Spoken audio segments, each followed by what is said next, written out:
بسم اللہ الرحمن الرحیم وبہ نستعین وهو خیر معین۔ دو قسم کی روایتیں، دو روایتیں تھی۔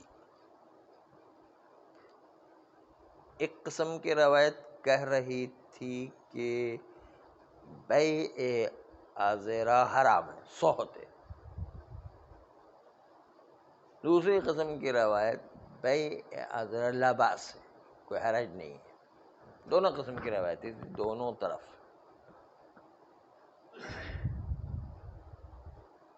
اس میں آپ خالی سماعہ کی روایت کا یہ جملہ یاد کر لیں، اور وہ یہ کہ امام علیہ السلام نے جو بات کہی ہے وہ کیسی بات ہے؟ قال حرام بیعها وثمنها، کہا کہ اس عذرا کو بیچنا حرام ہے، اس کا پیسہ بھی حرام ہے۔ اس کے فوراً بعد کا وقال لا بأس ببیع العذرا، اس کے بعد جو ہے کہا کہ عذرا کو بیچنے میں کوئی حرج نہیں۔ ایک طرف سے حرام، پیسہ بھی حرام، اور دوسری طرف سے بیچنے کی اجازت۔ یہ کیا جو ہے ایک ہی روایت کے اندر یہ دو چیزیں آ گئی، دونوں ٹکراتی ہوئی بات نظر نہیں آتی ہے نا۔ ایک طرف سے حرام، دوسری سے کوئی حرج نہیں ہے۔ نہیں، یہ اس جملے پر آپ کو آج کے درس میں توجہ رکھنا ہے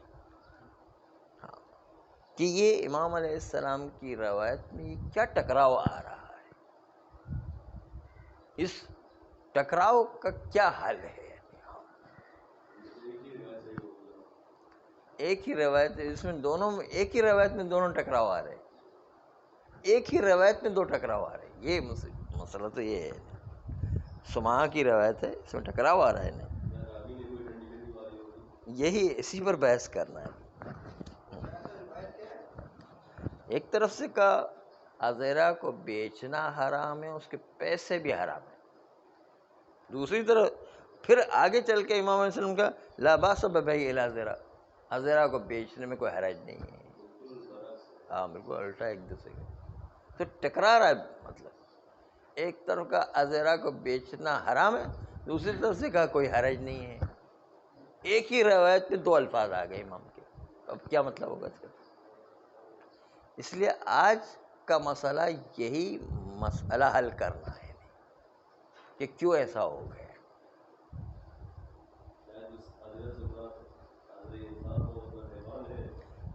اب مختلف وجوہ جو ہو سکتے ہیں، لیکن ہم علمی اور کلاسیکل گفتگو شروع کر رہے ہیں۔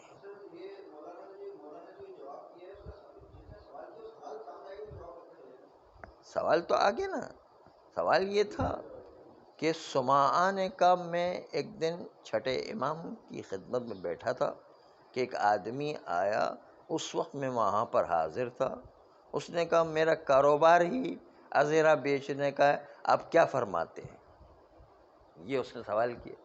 تو امام علیہ السلام نے پہلے کہا حرام بیعها وثمنها، بیچنا حرام ہے، اس کے پیسے بھی حرام ہیں۔ اور پھر فوراً کہا وقال لا باس ببیع العذرا، اور کہا کہ عذرا کو بیچنے میں کوئی حرج نہیں ہے۔ دونوں ایک ہی کے اندر جواب، اسی کے ساتھ اسی کے جواب میں جو ہے، یہی تو کمال ہے۔ اس روایت میں ایسا ٹکراؤ نظر آ رہا ہے، یہ کیا کریں گے؟ ہاں، اس لیے جو ہے اس ٹکراؤ کا حل کیا ہے، یہ آج کا مسئلہ ہے۔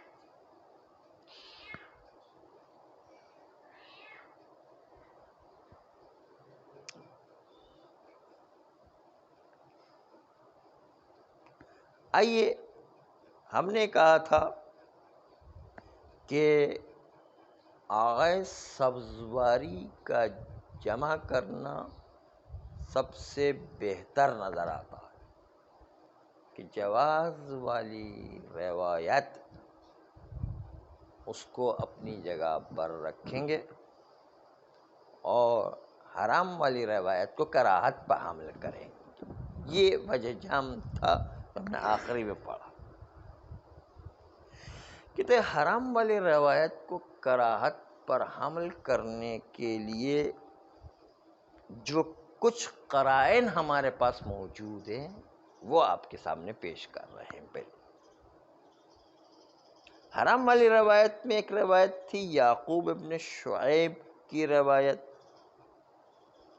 کہتے یہ ضعیف ہے، جو حرام بتا رہی ہے وہ روایت ضعیف ہے، اس لیے کہ اس روایت کے اندر علی ابن مسکین یا علی ابن سکن نام کا ایک آدمی ہے اور یہ مجہول راوی ہے. اس طرح روایت دعائم، یہ روایت دعائم کتاب کا نام ہے، اس کی روایت بھی معتبر نہیں ہے کیونکہ وہ مرسلہ روایت ہے، اور یہ مرسلہ روایت کا جبران سند عمل اصحاب کے ذریعے سے یہ بھی ہم نے کہا کہ مندفع ہے اور یہ قابل قبول نہیں ہے، کیونکہ مشہور نے ان دو روایتوں پر تو عمل ہی نہیں کیا ہے. ایک تو بات یہ اس لیے کہ مشہور جاتے ہیں اس بات کی طرف کہ مطلق نجاسات کو بیچنا باطل ہے، بلکہ متنجسات کو بیچنا بھی جائز نہیں ہے، باطل ہے، مگر کہ ایک مورد معین ہو. پس لا محالہ انہوں نے اس فتویٰ دینے میں کہ مطلق نجاسات کو بیچنے کی اجازت نہیں، متنجسات کو، اس کا مطلب ان روایتوں پر تکیہ نہیں کیا، کیونکہ روایت کے اندر تو خالی ازیرا کی گفتگو ہے، انہوں نے ازیرا سے بڑھ کر نجاسات کو لیا بلکہ متنجسات کو بھی لیا. اس کا مطلب کوئی اور مدرک ہوگا مشہور کے پاس، یہ مدرک تو نہیں ہے. یہ دو روایت کا مفہوم مخصوص ازیرا میں ہے، نہ مطلق نجاسات میں، بلکہ نہ مطلق متنجسات. اس لیے پتہ چلتا ہے کہ مشہور نے جو نجاست کے بیع کو باطل مانا ہے وہ ان دو روایت کی وجہ سے نہیں ہے کہ جو ضعیف ہیں. یہ تو پہلی بات ہوگی. اس کے علاوہ مشہور کا عمل کرنا کسی ضعیف روایت پر اس کو جبران سند بھی نہیں کرے گا، جو ہم کئی مرتبہ کہہ چکے ہیں. بس یہ دونوں روایت جو منع کرنے والی ہیں وہ دونوں اعتبار سے ساقط ہے، یعنی منع والی روایت جو ساقط ہو ضعیف ہونے کی وجہ سے، اور مشہور کی تائید بھی موجود نہیں ہے. اما جو جائز قرار دینے والی روایت کے ازیرا کو بیچنے کی اجازت ہے، اس میں پہلی روایت ہے محمد ابن مزارب کی روایت. کہتے ہیں کہ یہ روایت سند کے لحاظ سے بالکل تام ہے، اور جواز بیع ازیرا اس کو بالکل ظاہری طور پر نظر آتا ہے کہ بیچنے کی اجازت ہے، کیونکہ اس کے اندر جو ہے وہ لفظ یہ تھا لا باس ببیع الازرا، بیع ازرا میں کوئی حرج نہیں، اسے ظاہر یہ کہ جائز ہے، سند بھی تام ہے اور ساتھ ساتھ دلالت کے لحاظ سے بھی ظہور موجود ہے. تو یہ تو پہلی روایت ہو گئی جواز والی. دوسری روایت ہے سماع. دیکھیں سماع جس کے اندر جو ٹکراؤ تھا وہ والی روایت آ رہی. اب ٹکراؤ کو مد نظر رکھیے گا. آغا خوئی کہتے ہیں کہ اگر ہم قائل ہو جائیں کہ سماع والی روایت جس میں ٹکراؤ تھا وہ ایک روایت ہے تو یہ روایت اعتبار سے ساقط ہو جائے گی. کیوں؟ اس لیے کہ اس کے صدر و ذیل میں آپس میں تناقض پیش آ رہا ہے. صدر کہتے حرام ہے اور ذیل کہتے کہ کوئی حرج نہیں ہے. صدر و ذیل میں اختلاف ہونے کی وجہ سے مجمل روایت ہو جائے گی اور اعتبار سے ساقط ہو جائے گی. اگر ایک روایت ہے تو پہلی بات تو یہ کہ ایک روایت ہے تو ساقط ہے. اما اگر ہم قائل ہو جائے کہ نہیں یہ دو روایت تھی جس کو راوی نے خود اپنی طرف سے ملا دیا ہے، دو روایتیں تھی اصل میں، راوی نے جو ہے کہا مختصر کرنے کے لیے دونوں کو ایک ساتھ ملا دیا ہے. کہتے ہیں کہ اگر یہ دو روایتیں ہیں تو یہ دو جملے دو الگ الگ روایتوں کے اندر آئے. اب ہم کہتے ہیں، آخوئی کہتے ہیں کہ میرے نزدیک بھی یہ دو الگ الگ روایتیں ہیں، اور اس کی تائید کے لیے چند جملے ارشاد فرماتے ہیں کہ جو ہے یہ سب بتا رہے ہیں کہ ایک روایت نہیں ہو سکتی، دو روایتیں ہوں. پہلا جملہ جو ہے وہ یہ کہ امام علیہ السلام نے کہا لا باس ببیع العذرا، کہ اگر یہ روایت ایک روایت ہوتی تو یہ جملہ کہنے کی کوئی وجہ نہیں تھی کہ ایک طرف سے کہیں حرام ہے، دوسری طرف کہیں لا باس ببیع العذرا. یہ دو الگ الگ جملے استعمال کرنا، دو متناقض جملے استعمال کرنا خود اس بات کی دلیل ہے کہ ایک روایت نہیں ہے یہ. اور اس کی تاکید یہ مطلب بھی کر رہا ہے کہ دو روایتیں ہیں، اس لیے کہ ایک ہی روایت ہوتی تو امام علیہ السلام لا باس ببیع العذرا نہیں کہتے، بلکہ کہتے لا باس ببیعہا، کیونکہ عذرا کا تذکرہ تو پہلے آ چکا تھا. تو جو ہے ہا ضمیر کی بے اس میں ظاہر کا استعمال کرنا بھی اس بات کی دلیل ہے کہ یہ الگ روایت تھی، اس لیے امام علیہ السلام نے اس میں ظاہر کو ذکر کیا ہے. ہاں، ضمیر جب استعمال ہو سکتی ہے، بلکہ بہتر بھی یہی تھا کہ جب جو ہے ضمیر کا سلسلہ پہلے جو ہے کہا بھی حرام بیعھا و ثمنھا، پھر جو ہے وہ عذرا کا تذکرہ کیوں کہا؟ ضمیر پہلے چل رہی تھی، اسی کو کاٹ کر کے امام علیہ السلام عذرا کو کیوں ذکر کیا؟ اس میں ظاہر کا ذکر کرنا خود اس بات کی تاکید کرتا ہے کہ یہ الگ سے روایت تھی، اور اس لیے امام علیہ السلام نے عذرا کا نام خود الگ سے لیا ہے. ورنہ تو کہنا ہے لا باس ببیعھا، وہ آگے سے ربط تو مجھے ملا ہوا تھا، پھر جو ہے بیعھا ضمیر استعمال کرنے کے بعد اس میں ظاہر استعمال کیا ہے.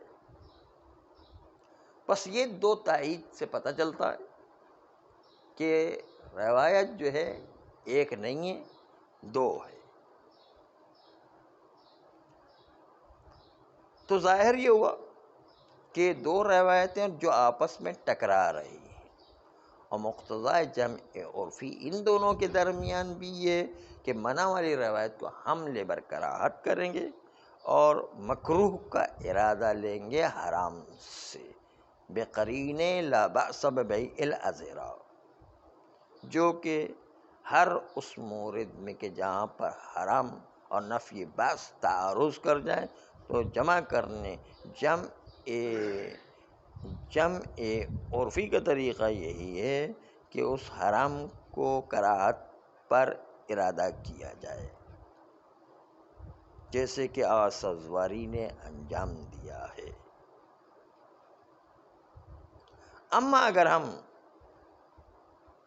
جب ہم اعتماد کرتے ہیں روایت یعقوب ابن شعیب پر، تو وہاں پر لفظ سحت موجود ہے.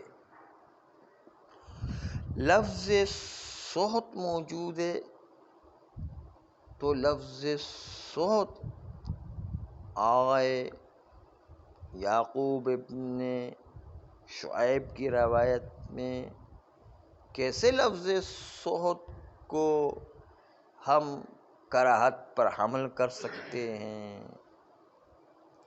کہتے ہاں، جس طرح حرام کے لفظ کو کراہت پر حمل کر سکتے ہیں، اسی طریقے سے سحت کے لفظ کو بھی حمل کر سکتے ہیں. اور شیخ مرتضی انصاری نے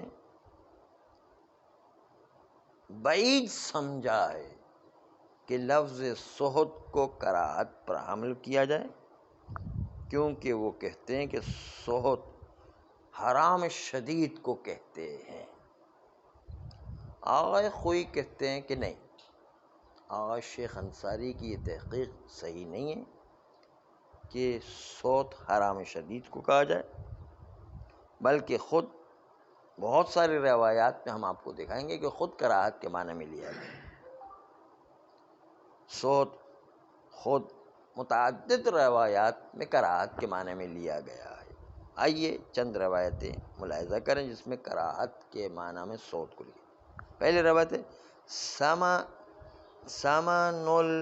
سامانو جلود السباع سہتون، درندوں کی چمڑی کا پیسہ صوت ہے۔ یہاں پر جو صوت کیا ہے؟ مکروہ کے معنی میں، اس کی چمڑی بیچے تو مکروہ ہے یا نہیں۔ دوسری روایت اخذ الاجرت علی تعلیم القرآن من السحت، قرآن پڑھانے کی اجرت لینا سحت اور مکروہ۔ یہ جو سحت ہے نا، حرام نہیں، مکروہ ہے۔ یہ سارے دکانیں بند ہو گئی ہماری۔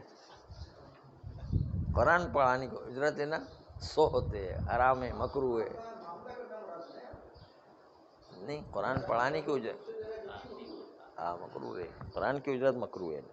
قرآن مفت میں پڑھانا چاہیے، جس کو یہ والنٹری کام کرنا چاہیے۔ ہاں یہ جو ہے وہ اب وہ قرآن نازل ہونے کا انتظار کرے ہو۔ بس ان روایتوں سے پتہ چلتا ہے کہ خود قرآن نہیں اور روایات کے اندر بہت سی جگہ پر صوت مکروہ کے معنی میں لیا گیا۔